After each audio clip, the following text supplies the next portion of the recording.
Hello বন্ধুরা, তো চলে এসেছি সীমা ডেলি কিচেনে। আজকে আপনাদেরকে বানিয়ে দেখাচ্ছি পাকান পিঠা বা তেলে ভাজা পিঠা। এই পিঠা বানানো খুবই সহজ, অতি সহজে বানিয়ে নেওয়া যায় বাড়িতেই। অনেকে বলেন পিঠাটা ফোলে না, কিন্তু আজকে স্কিপ না করে স্টেপ বাই স্টেপ দেখুন, তাহলেই বুঝতে পারবেন কতটা সুন্দরভাবে এটা সহজেই বানিয়ে নেওয়া যায়।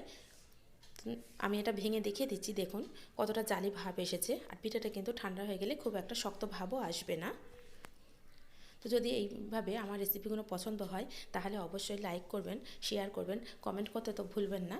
আর যদি এইভাবে নিত্য নতুন রেসিপি পেতে চান তাহলে চ্যানেলটিকে প্লিজ একটি সাবস্ক্রাইব করে দেবেন। তো এটা বানানোর জন্য আমি যেগুলো নিয়েছি সেটা হলো, প্রথমে একটি বোল নিয়ে নিয়েছি, তার মধ্যে দিয়ে দিলাম 1 বাটি কেনা চালের গুঁড়ো, দিয়ে দিলাম ওই বাটিতেই হাফ বাটি ময়দা, দিয়ে দেব পরিমাণ মতো লবণ। এগুলোকে খুব ভালো করে একসঙ্গে মিশিয়ে নিতে হবে। দিয়ে দেব পরিমাণ মতো গুড়, এটা খেজুরের গুড় নিয়েছি, দিয়ে এটাকেও খুব ভালো করে মিশিয়ে নিচ্ছি। দিয়ে দেব কুসুম গরম জল, দিয়ে এটাকে অল্প অল্প করে জল দিয়ে একটা ব্যাটার তৈরি করে নেব।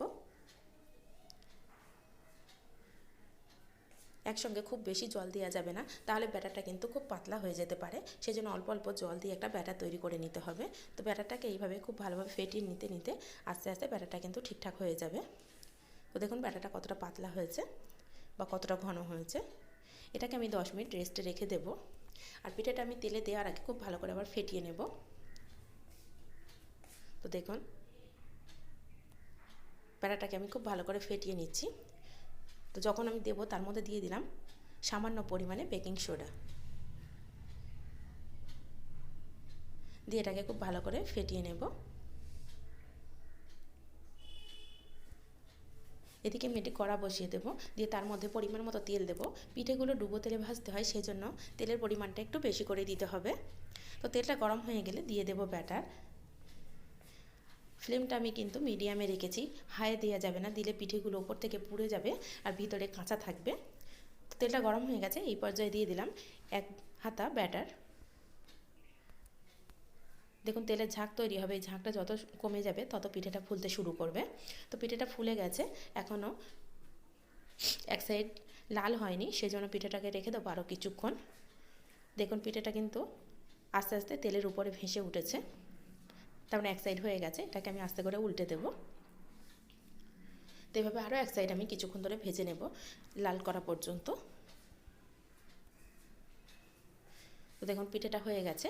পিঠেটাকে আমি একটা কাঠি ফুটিয়ে দেখিয়ে নেব যে পিঠেটা ঠিকঠাক হয়েছে কিনা, ভিতরে কাঁচা আছে কিনা। পিঠেটা কোনো কাঁচা নেই, কাঁচা থাকলে কাঠির আগায় কিন্তু ময়দা কাঁচা ভাবটা লেগে থাকতো। তাহলে পিঠেটা আমার পারফেক্ট হয়ে গেছে। এই পর্যায়ে আমি এটাকে তুলে নেব, নিয়ে আরও একটিভাবে আমি বানিয়ে দেখাচ্ছি।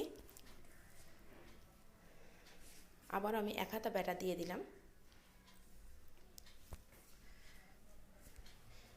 দেখুন তেলের ঝাঁক শুরু হয়েছে, আস্তে আস্তে ফুলে যাবে, তেলের ঝাঁক কমে যাবে, এটা আস্তে আস্তে ফুলে যাবে। তো এইভাবে করে খুবই সহজে বাড়িতে বানিয়ে নেওয়া যায়।